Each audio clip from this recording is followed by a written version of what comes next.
And chemistry with प्रवेश में आपका स्वागत है।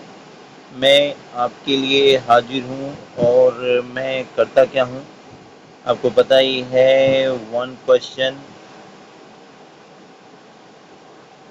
वन कॉन्सेप्ट, आपके वन क्वेश्चंस को कराते हुए वन कॉन्सेप्ट को क्लियर कराता हूँ। तो चैप्टर कौन सा चालू है? चैप्टर आपका अभी भी still I am working chapters with solution. तो बिना देरी किए शुरू करते हैं लेसन पे। पहले देखते हैं क्या लेशन में है। तो इस क्वेश्चन पे है, तो क्वेश्चन ये है कि एक सोल्यूशन है आपके पास Na2SO4 का, जिसकी मोलल जिसकी क्या दी गई है, मोलरिटी दी गई है, कैपिटल एम है 0.1 कैपिटल एम मोलरिटी दी गई है। ये मोलरिटी दी गई है, राइट। और इसमें क्या क्या है, dissolve to the extent of 95%। 95% ये डिजॉल्व होता है तो एक्सटेंट ऑफ 95%, यानी आप ये कह सकते हो डिसोसिएशन हुआ। और डिसोसिएशन कितना हो रहा है? डिसोसिएशन 95% हो रहा है। डिसोसिएशन हो रहा है इसका 100% ये डिसोसिएट नहीं होता है, 95% होता है। आपको बताना है what would be it's osmotic pressure at 27 degree Celsius. 27 degree Celsius पर इसकी ऑस्मोटिक प्रेशर क्या है, जबकि आर की वैल्यू आपको दी गई है, आर की वैल्यू। तो क्वेश्चन देखते ही आपको समझ जाना चाहिए कि ऑस्मोटिक प्रेशर का मतलब हो गया कि ये पूछा जा रहा है पाई, पाई की वैल्यू क्या है, जबकि ये ध्यान में रखना है, ये ध्यान में रखना है। जनरली ये होता है कि आपको पता है कि ऑस्मोटिक प्रेशर अगर आपको निकालना है तो आप एक फार्मूला लगा सकते हो, पाई इक्वल टू CRT, जहाँ C क्या है, ये आपकी C क्या है, ये मोलरिटी होती है। R क्या होती है, ये R आपकी गैस कांस्टेंट होती है, गैस कांस्टेंट होती है।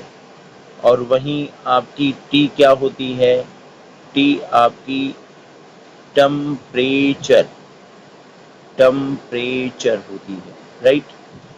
ये टेम्परेचर होती है। तो इसका एक फार्मूला और भी है, जब डिसोसिएशन डिग्री ऑफ डिसोसिएशन की बात की जाए, एक्सटेंट ऑफ डिसोसिएशन की बात की जाए, तो इसमें आप I इक्वल टू CRT का उपयोग कर सकते हैं, जहां I क्या हो जाता है, ये वांट ऑफ फैक्टर हो जाता है, वांट ऑफ फैक्टर हो जाता है। तो लेकिन इस क्वेश्चन को कैसे करेंगे, तो वांट ऑफ फैक्टर पहले हम आई के बारे में ही बात कर लें, आई के बारे में बात कर लें तो हम सीधे कॉन्सेप्ट पे आते हैं। देखिए क्या है कि आपको ये पता होना चाहिए कि जो आपका वांट ऑफ फैक्टर है, ये van't Hoff factor, van't Hoff factor, इसको आप यूज कर सकते हो, कैन बी यूज, ये can be use to calculate the extent of dissociation, extent of dissociation। आप वांट हैव फैक्टर का उपयोग कर सकते हो एक्सटेंट ऑफ डिसोसिएशन, जो डिसोसिएशन की एक्सटेंट दी गई है उसको कैलकुलेट करने में यूज कर सकते हो, राइट। अभी क्या है, डिग्री ऑफ डिसोसिएशन क्या होता है ये आपको समझना पड़ेगा। तो देखिए डिग्री ऑफ डिसोसिएशन क्या होता है, आपको यहाँ बिल्कुल दिया गया है कि डिग्री ऑफ डिसोसिएशन एक्चुअल में ये फ्रैक्शन है टोटल सब्सटेंस जो डिसोसिएट होती है इनटू आयंस में। डिग्री ऑफ डिसोसिएशन का मतलब कि आपके पास एक सब्सटेंस दिया गया है, उसके कितने आयंस डिसोसिएट हो रहे हैं, उसका फ्रैक्शन आपका डिग्री ऑफ डिसोसिएशन कहलाता है, उसका फ्रैक्शन। अब यहाँ समझिए कि इक्वेशन के जरिए इसको समझाने की कोशिश है कि डिग्री ऑफ डिसोसिएशन अगर आपको निकालना है तो ये होता है नंबर ऑफ मोल्स, नंबर। तो स्टूडेंट ये अगर निकालना है डिग्री ऑफ डिसोसिएशन तो ये होता है number of moles of the substance dissociated, मतलब कितने मोल्स हो गए जो डिसोसिएट हो गए हैं, डिसोसिएट हो रहे हैं किसमें, आयंस में, डिसोसिएट हो रहे हैं आयंस में। और total number of moles of the substance taken, total number of moles कितना लिया गया था। तो उम्मीद करें समझ में आ रहा है कि आपने टोटल नंबर ऑफ मोल्स कितना लिया था और कितना डिसोसिएट हुए, तो आप डिग्री ऑफ डिसोसिएशन निकाल सकते हैं। और भी इसको आगे देखते हैं तो क्लियर हो जाएगा। अब ये मान लिया जाए कि a molecule of an electrolyte gives m ions after dissociation. एक मॉलिक्यूल है किसी भी इलेक्ट्रोलाइट का, वो m आयंस देता है। m ions after dissociation m ions देता है। m स्मॉल m, इस स्मॉल m की वैल्यू कुछ भी हो सकती है, 1 2 3, ये अभी हमने ऐसा मान लिया। अब ये कह रहा है कि if we start with 1 mole of the solute, अगर 1 मोल ऑफ द सैल्यूट हम मान लें कि हमारे पास सैल्यूट का 1 मोल था और alpha is the degree of dissociation. Alpha क्या है? हमारी डिग्री ऑफ डिसोसिएशन है। तो इक्विलिब्रियम पर मतलब जब डिसोसिएशन हो गया उस इक्विलिब्रियम पर बात की जा रही है। Number of moles of the salute left undissociated, वो कितनी हो जाएगी? 1 माइनस अल्फ़ा हो जाएगी। अभी जैसे मैं यहाँ पे आपके उस एग्जाम्पल को ही ले लूँ, Na2SO4, ठीक है, Na2SO4, और ये मैंने आपको दे दिया कि मान लीजिए मैं यहाँ बनाई दे रहा हूँ कि ये डिसोसिएट हो जाता है, ये डिसोसिएट होता है Na+ 2Na+ और SO4 2- में। वैसे अगर 100% डिसोसिएशन होता तो आप आसानी से निकाल लेते थे कि I की वैल्यू क्या हो जाएगी, वो 3 हो जाती। लेकिन अब देखो क्या है, T = 0, जिस समय आपने लिया है इनिशियल कंसंट्रेशन, ये मान लिया 1, ठीक है, और नंबर ऑफ मोल्स जो डिसोसिएट हो रहे हैं वो 0 हो रहे हैं, ठीक है, नंबर ऑफ मोल्स 0 क्योंकि इनिशियल। लेकिन एट इक्विलिब्रियम की बात कर लें, एट इक्विलिब्रियम की बात करें, मान लो अल्फ़ा डिसोसिएट हो गए तो अनडिसोसिएटेड कितने हैं? ये हो जाएगी 1 माइनस अल्फ़ा, शुरू में 1 थे, अल्फ़ा डिसोसिएट हो गए तो अनडिसोसिएटेड निकाल रहे हैं, ये हो जाएगा 1 माइनस अल्फ़ा। ये आपकी है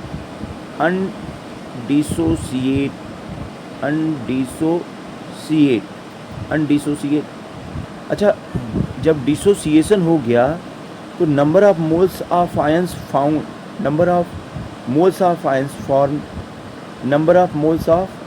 देखिए 1 मॉलिक्यूल इलेक्ट्रोलाइट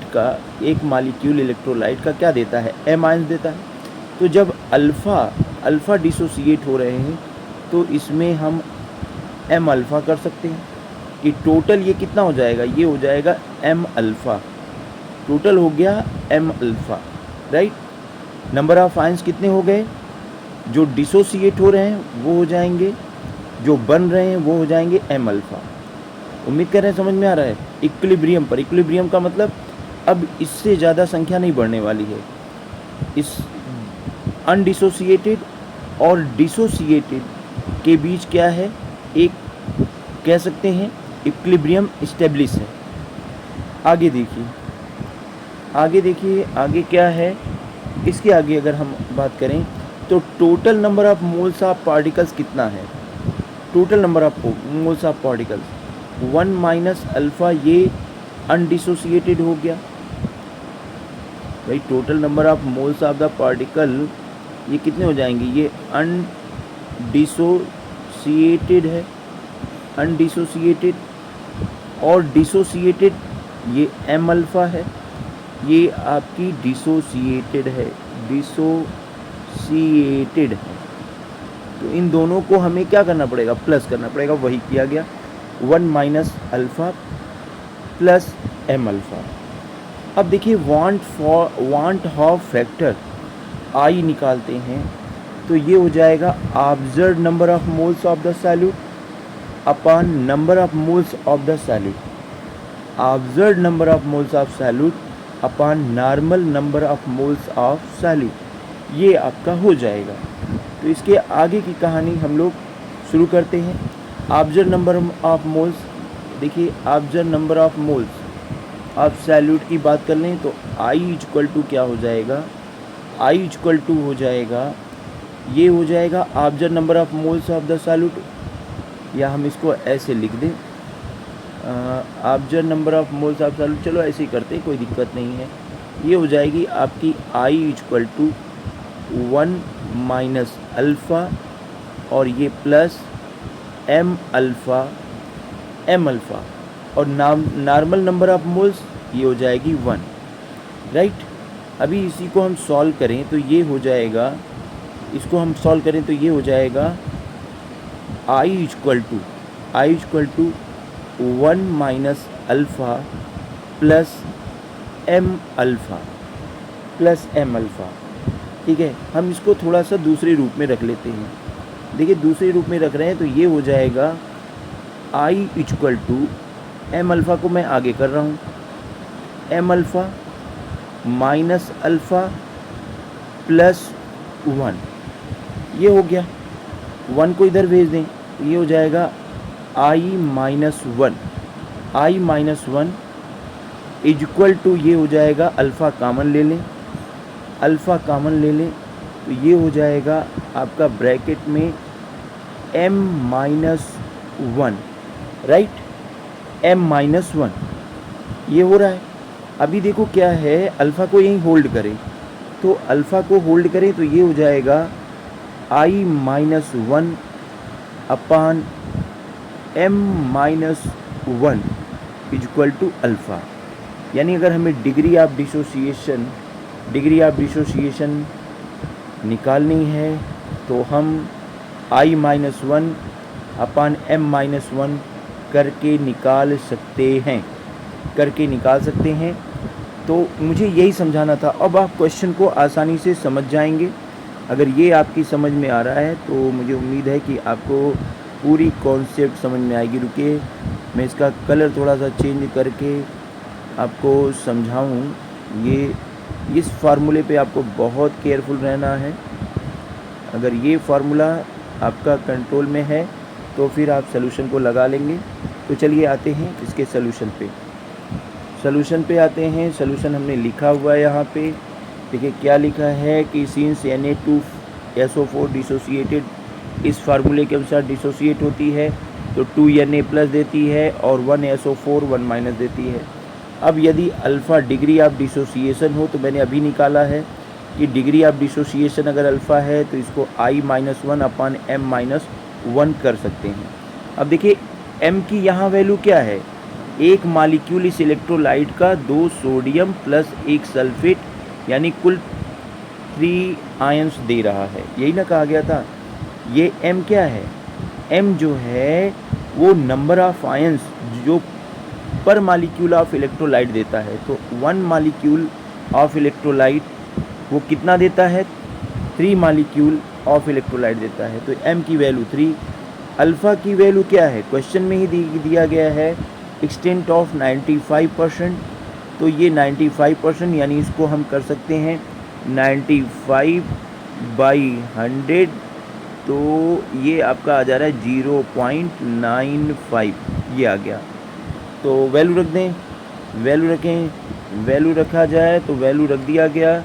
ये हो गया 0.95 equal to i minus 1 upon 3 minus 1। m की i की जगह तो i ही रहने दें और m की जगह 3 रख दें, 3 माइनस 1। तो देखो क्या हो गया, ये आ गया i माइनस 1 यहाँ होल्ड किया गया और 3 माइनस 1 इक्वल टू 2। तो ये हो गया 0.95। इसको हम ट्रांसफ़र कर दें, 0.95 मल्टीप्लाई बाई 2 मल्टीप्लाई करेंगे तो आ जाएगा 1.90। तो i की वैल्यू निकालें। अब 1 को इधर भेज दें तो 1 को क्या करें, 1 को ट्रांसफ़र कर दे रहे हैं तो ये प्लस 1 हो जाएगा।